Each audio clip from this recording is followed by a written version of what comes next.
জয় হিন্দ জয় ভারত বন্ধুরা, তোমরা হচ্ছে ডিফেন্স লাভার চ্যানেল।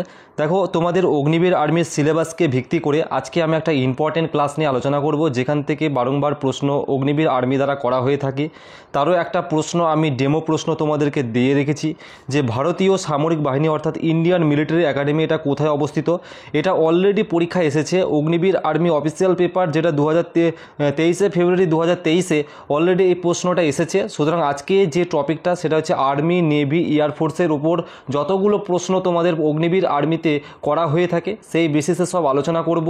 তার আগে বলে রাখি, তোমরা যারা চ্যানেলে নতুন এসেছো অবশ্যই চ্যানেলটাকে সাবস্ক্রাইব করে দিয়ে যাও, কারণ তোমাদের দাদা ডিফেন্স রিলেটেড যত ভিডিও করে থাকে এবং এই যে ক্লাসের পিডিএফগুলো তোমরা সংগ্রহ করার জন্য টেলিগ্রাম চ্যানেলে যুক্ত হয়ে যাও। সেখানে দেখো ডেসক্রিপশনে লিঙ্ক দেওয়া রয়েছে। এটা আমার 2 নম্বর ক্লাস। আমি তোমাদেরকে যতগুলো ক্লাসের কথা দিয়েছি যে ক্লাসগুলো করাবো সব পরপর স্টেপ বাই স্টেপ করাবো, ঠিক আছে। এটা তুমি যে কোনো ক্যাটাগরি থেকে বিলং করো না কেন, সেটা তুমি soldier, GD, tradesman, clerk, nursing assistant, technical, তারপরে হচ্ছে ওম্যান মিলিটারি পুলিশ, তুমি যে কোনো ক্যাটাগরি থেকে থাকো না কেন এই ক্লাসটা তোমার জন্য গুরুত্বপূর্ণ। দেখো, তোমাকে এবছর একটা সিলেকশন, তোমাকে পোস্ট নিতেই হবে, এই মোটিভেশন, এই চিন্তাভাবনার সাথে পড়াশোনা শুরু করে দাও, ঠিক আছে। তোমার মা বাবার মুখের হাসিটা একমাত্র তুমিই পারবে ফোটাতে।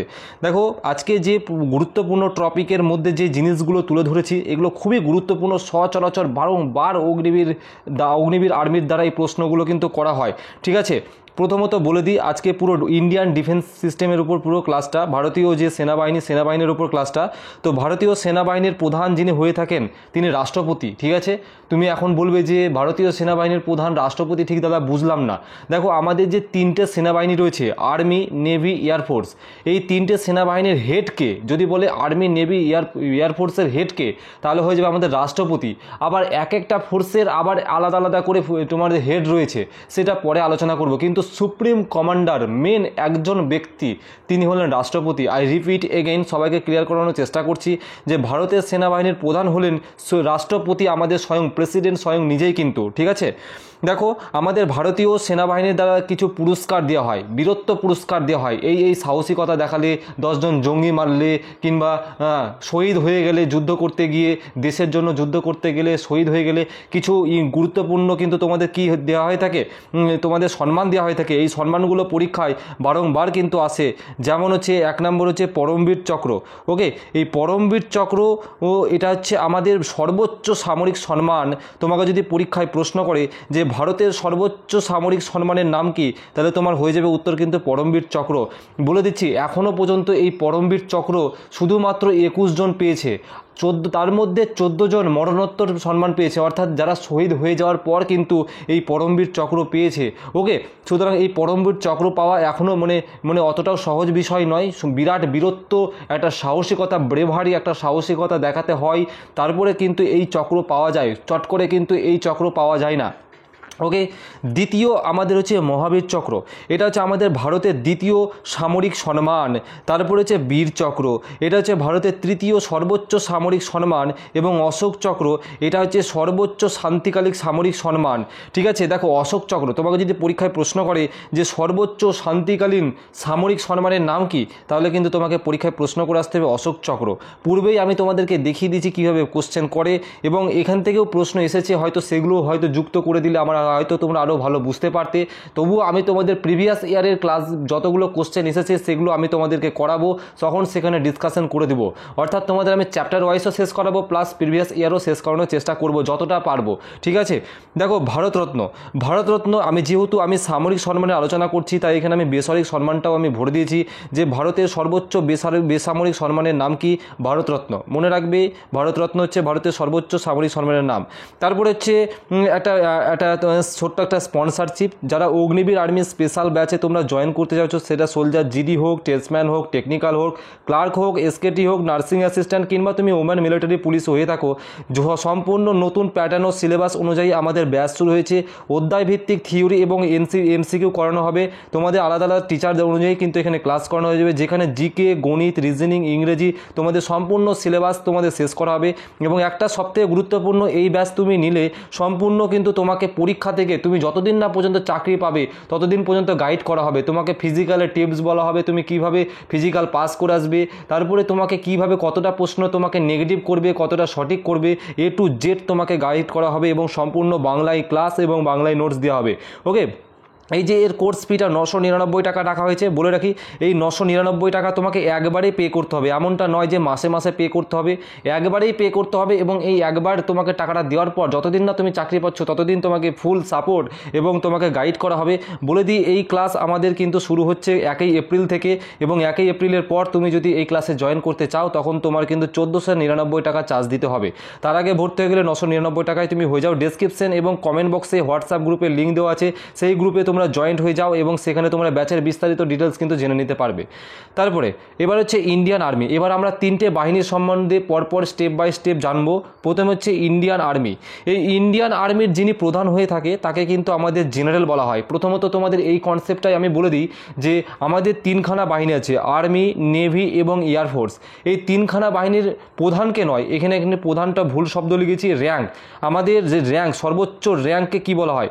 আর্মির যে প্রধান হেড থাকে, যিনি চিফ প্রধান থাকে, তার আগে কি লাগানো থাকে? এই প্রশ্নগুলো কিন্তু তোমাদের সচরাচর কিন্তু করা হয়ে থাকে, তার জন্যই কিন্তু আমি ভরেছি।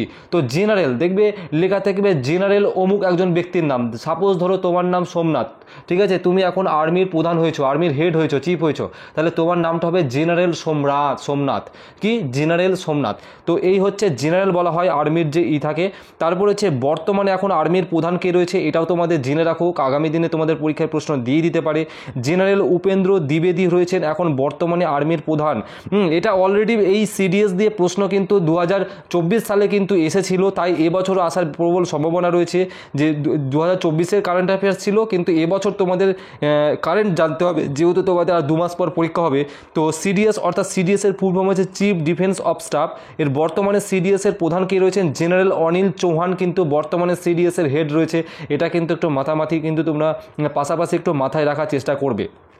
তারপরে আর্মির ইনস্টিটিউট, এগুলো তো বিরাট ইম্পর্টেন্ট, 20খানা মানে এর পাশে কতগুলো স্টার মেরে রাখবে আমি কিছু বলে বোঝাতে পারবো না।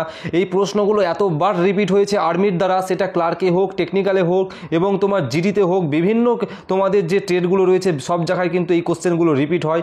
যেমন হচ্ছে এগুলো সব ক্যান্ডিডেটরা এই প্রশ্নগুলো জানা সত্ত্বেও ভুল করে আসে, কারণ টার্মগুলো দেখবে অনেকটা একই রকম। আমি তোমাদের কনফিউশনটা ক্লিয়ার করে দিয়েছি কীভাবে মনে রাখবে। প্রথমে হচ্ছে ন্যাশনাল ডিফেন্স কলেজ। তোমাদের যদি বলে ন্যাশনাল ডিফেন্স কলেজ যদি বলে তাহলে এটা আছে নিউ দিল্লিতে। আই রিপিট এগেইন, যদি বলে ন্যাশনাল ডিফেন্স কলেজ তাহলে এটা আছে নিউ দিল্লিতে। যদি বলে ইন্ডিয়ান মিলিটারি একাডেমি, তোমার যদি কোথাও মিলিটারি শব্দটা থেকে থাকে তাহলে সেটার উত্তর কিন্তু দেরাদুন হয়ে যাবে। বিরাট ইম্পর্টেন্ট কিন্তু বলছি, বারবার বলছি। আর্মি ক্যাডেট কলেজ, তোমার যদি আর্মি ক্যাডেট কথাটা কোথাও থাকে সেটা কিন্তু দেরাদুন উত্তর হয়ে যাবে। এবং অফিসার ট্রেনিং একাডেমি, যেটাকে আমরা শর্টকাটে OTA বলে থাকি, দুদিন আগে OTA এর ফর্ম ছেড়েছিল, তো এই OTA কিন্তু আমাদের কোথায় রয়েছে? চেন্নাই রয়েছে। এবং সর্বশেষ যেটা গুরুত্বপূর্ণ, এর পেছনে আরও 4টে স্টার মেরে রেখে দাও, যেটা হচ্ছে ন্যাশনাল ডিফেন্স একাডেমি। ক্যান্ডিডেটরা ন্যাশনাল ডিফেন্স একাডেমি এটা কোথায় রয়েছে বলে দিচ্ছি। এটা রয়েছে যেটাকে আমরা বাংলায় বলি জাতীয় প্রতিরক্ষা একাডেমি, এটা রয়েছে খড়গভাসলাতে। আবার বলছি, আই রিপিট এগেন, এটা কোথায় রয়েছে? খড়গভাসলা। এই খড়গভাসলাটা কোথায়? এটা হচ্ছে পুনে, মহারাষ্ট্রে, পুনের মধ্যে খড়গভাসলা পড়ছে। এবার তোমাকে পরীক্ষায় প্রশ্ন কিন্তু এভাবে থাকতে পারে, দেখা গেলো খড়গভাসলা অপশন আছে কিংবা খড়গভাসলা অপশনে নাও থাকতে পারে, তখন শুধু পুনে থাকতে পারে অপশনে, আবার পুনেও নাও থাকতে পারে, মহারাষ্ট্রও থাকতে পারে। অর্থাৎ তোমাকে 3টে, অর্থাৎ আমরা যেমন পশ্চিমবঙ্গে বাস করছি, পশ্চিমবঙ্গের অমুক রাজ্যে বাস করছি, সে অমুক রাজ্যের অমুক গ্রামে বাস করছি, তেমনি খড়গভাসলা হচ্ছে একটা সিটি, তার মধ্যে একটা পুনে হচ্ছে সেখানকার একটা বিখ্যাত ডিস্ট্রিক্ট, একটা বড় শহর, ডিস্ট্রিক্ট নয়, একটা বড় শহর, এবং মহারাষ্ট্র স্টেটের মধ্যে পড়ছে। তো এইভাবে তোমাকে জানতে হবে। ম্যাক্সিমাম ছেলেপেলেরা ভুল করে এই দুটো প্রথমকার আর শেষের কারণের মধ্যে গুলিয়ে ফেলে, যে ন্যাশনাল ডিফেন্স কলেজ আর ন্যাশনাল ডিফেন্স একাডেমি। দেখো দুটোরই স্থান কিন্তু আলাদা আলাদা জায়গায়, যেটা কলেজ সেটা দিল্লিতে আর যেটা একাডেমি সেটা কিন্তু মহারাষ্ট্রে। গুলিয়ে ফেলবে না, বারবার কিন্তু আমি তোমাদের ক্লিয়ার করে দিলাম। তারপরে ইন্ডিয়ান নেভি থেকে যতগুলো প্রশ্ন তোমাদের পরীক্ষায় আসার মতন সবগুলোই আমি তোমাদেরকে এখানে কভার করে দিয়েছি। প্রথমত ভারতীয় নৌবাহিনীর যে র্যাঙ্ক, সেই র্যাঙ্কটাকে কি বলা হয়? অ্যাডমিরাল বলা হয়ে থাকে, অর্থাৎ তার অ্যাডমিরাল র্যাঙ্ক বলা হয়ে থাকে। বর্তমানে ভারতীয় নৌবাহিনীর প্রধান কি আছেন? তো মনে রাখবেন অ্যাডমিরাল দীনেশ কে ত্রিপাঠী কিন্তু বর্তমানে আমাদের নৌবাহিনীর প্রধান আছেন। আই রিপিট এগেইন, বা অ্যাডমিরাল দীনেশ কে ত্রিপাঠী কিন্তু বর্তমানে ভারতের নৌবাহিনীর প্রধান আছেন। এবার তোমাকে যদি প্রশ্ন করে ভারতীয় নৌবাহিনীর প্রথম যেটা হচ্ছে বিমানবাহী জাহাজ কোনটা ছিল, ভারতীয় নৌবাহিনীর প্রথম বিমানবাহী জাহাজ কোনটা ছিল, আইএনএস বিক্রান্ত কিন্তু এটা সঠিক উত্তর হয়ে যাবে। এটাও কিন্তু পরীক্ষায় অনেকবার রিপিট হয়েছে, তাই তোমাদেরকে ক্লিয়ার করে দিলাম, আইএনএস বিক্রান্ত কিন্তু এটা সঠিক উত্তর হয়ে যাবে। এবার তোমাকে এই একটা একাডেমি তোমাকে মনে রাখতে হবে, যেটা হচ্ছে ইন্ডিয়ান নাভাল একাডেমি। সচরাচর যারা নেভির ফর্ম ফিল আপ করে থাকো তারা এটা শুনবে, এটা কোচিনে রয়েছে, বিরাট ইম্পর্টেন্ট। এটা কিন্তু কোচিনে রয়েছে ইন্ডিয়ান নাভাল একাডেমি। এটা কিন্তু এক্সাম পয়েন্ট অফ ভিউ থেকে ইম্পর্টেন্ট, তোমার আগামী দিনে দেখবে কারো না কারো শিফটে আসার প্রবল সম্ভাবনা রয়েছে। তারপরে আচ্ছা কোথায় গেল, ঠিক আছে পেয়েছি। তারপরে হচ্ছে ইন্ডিয়ান এয়ারফোর্স। দেখো ইন্ডিয়ান এয়ারফোর্স থেকে তোমাকে জানতে হবে যেটা সব থেকে গুরুত্বপূর্ণ প্রশ্ন, যেটা হচ্ছে ভারতীয় বিমান বাহিনীর প্রধান র্যাঙ্কটাকে কি বলা হয়। প্রথমে বলে দিচ্ছি, র্যাঙ্কে বলা হয় এয়ার চিফ মার্শাল। ভারতীয় বিমান বাহিনীর প্রধান র্যাঙ্কে বলা হচ্ছে এয়ার চিফ মার্শাল, অর্থাৎ যতগুলো ব্যক্তি ধরে নাও যিনি হেড হবেন তার আগে কিন্তু এয়ার চিফ মার্শাল এটা কিন্তু লেখা থাকবে। তাহলে বর্তমানে ভারতীয় বিমান বাহিনীর হেড বা প্রধান কি আছেন, এয়ার মার্শাল হাসান আবুবকর। আবার রিপিট করছি, এয়ার মার্শাল হাসান আবুবকর কিন্তু বর্তমানে ভারতীয় বিমান বাহিনীর কিন্তু প্রধান আছেন। ওকে, দেখো পিডিএফ কিন্তু তোমরা সব আমার টেলিগ্রামে পেয়ে যাবে। হ্যাঁ, বারবার বলছি, তোমরা আমার ডেসক্রিপশনে টেলিগ্রামের লিঙ্ক দেওয়া আছে, সেখানে জয়েন্ট হয়ে যাও, দেখবে সেখানে তোমার সম্পূর্ণ ইনফরমেশন পেয়ে যাবে। দেখো অন্যান্য কিছু তথ্য কিন্তু দিয়ে রেখেছে যেগুলো পরীক্ষায় সচরাচর বারবার রিপিট হয়েছে, তাই আমি প্রশ্নগুলো ভরে দিয়েছি। যেমন হচ্ছে এনসিসির নাম তোমরা প্রত্যেকে শুনেছো, অনেক সময় পরীক্ষায় ফুল ফর্মটাও চলে আসে। তো এর ফুল ফর্ম হচ্ছে ন্যাশনাল ক্যাডেট কর্পস। মনে রাখবে, ন্যাশনাল ক্যাডেট কর্পস হচ্ছে এর ফুল ফর্ম। 1948 সালে এটা প্রতিষ্ঠিত হয়। তোমাকে বলবে যে এনসিসি কত সালে প্রতিষ্ঠিত হয়েছিল, বা এনসিসি থাকবে না, ফুল ফর্মটা বলবে ন্যাশনাল ক্যাডেট কর্পস কত সালে প্রতিষ্ঠিত হয়েছিল। তোমাকে উত্তর করে আসতে হবে 1948 সালে। তারপরে টি এর ফুল ফর্ম সবাই জানো, টেরিটোরিয়াল আর্মি কত সালে প্রতিষ্ঠিত হয়েছিল, 1948 সালে। তারপরে হচ্ছে বিএসএফ, বর্ডার সিকিউরিটি ফোর্স, কত সালে প্রতিষ্ঠিত হয়েছিল, 1965 সালে। বিএসএফ খুব ইম্পর্টেন্ট। তারপরে হচ্ছে সিআরপিএফ কত সালে প্রতিষ্ঠিত হয়, সিআরপিএফ এর ফুল ফর্মটা প্রথমে জেনে নাও, সেন্ট্রাল রিজার্ভ পুলিশ ফোর্স। 1939 সালে কিন্তু এটা প্রতিষ্ঠিত হয়েছিল। এবং সিআইএসএফ, যেটা ফুল ফর্ম হচ্ছে সেন্ট্রাল ইন্ডাস্ট্রিয়াল সিকিউরিটি ফোর্স, যেটা 1969 সালে কিন্তু প্রতিষ্ঠিত হয়েছিল। এই যে কয়েকটা আমি অন্যান্য তথ্যগুলো তোমাদেরকে দিয়ে রাখলাম, এগুলো কিন্তু খুব ভালো করে একটু খাতায় নোট করে পড়ে নাও, এবং আমার প্রত্যেকটা জিনিস ক্লাস যেগুলো আমি করাবো তোমরা সব নোট করে নিও, দেখবে ডেফিনেটলি তোমার পরীক্ষাটা ভালো হওয়ার সম্ভাবনা থাকবে। ওকে, তারপরে আচ্ছা একটা জিনিস এড়িয়ে গেছে, যে ভারতের পরমবীর চক্র প্রাপ্ত প্রথম ব্যক্তি ছিলেন আমাদের মেজর সোমনাথ শর্মা। ওই যে 21 জন আমাদের বললাম না, পরমবীর চক্র শুধুমাত্র এখনও পর্যন্ত 21 জন পেয়েছে, তার মধ্যে 14 জন পেয়েছে শহীদ হয়ে যাওয়ার পর। তো প্রথম তোমাদের যদি বলে পরমবীর চক্র কে পেয়েছেন, তো সেটার উত্তর হয়ে যাবে সোমনাথ শর্মা। অলরেডি এটা অগ্নিবীর, এটা আর্মির টেকনিক্যালে কিন্তু এই প্রশ্নটা এসেছিল। ওকে, আর্মির টেকনিক্যালে এসেছিল 2019-এ কি 20-তে এসেছিল প্রশ্নটা, কোথাও আমি দেখেছিলাম, মনে পড়ছে না। তো যাই হোক, এই পর্যন্তই ক্লাস অবশ্যই কেমন লেগেছে কমেন্ট করে জানাবে। জয় হিন্দ, স্বাস্থ্য থেকেও ভালো থেকো।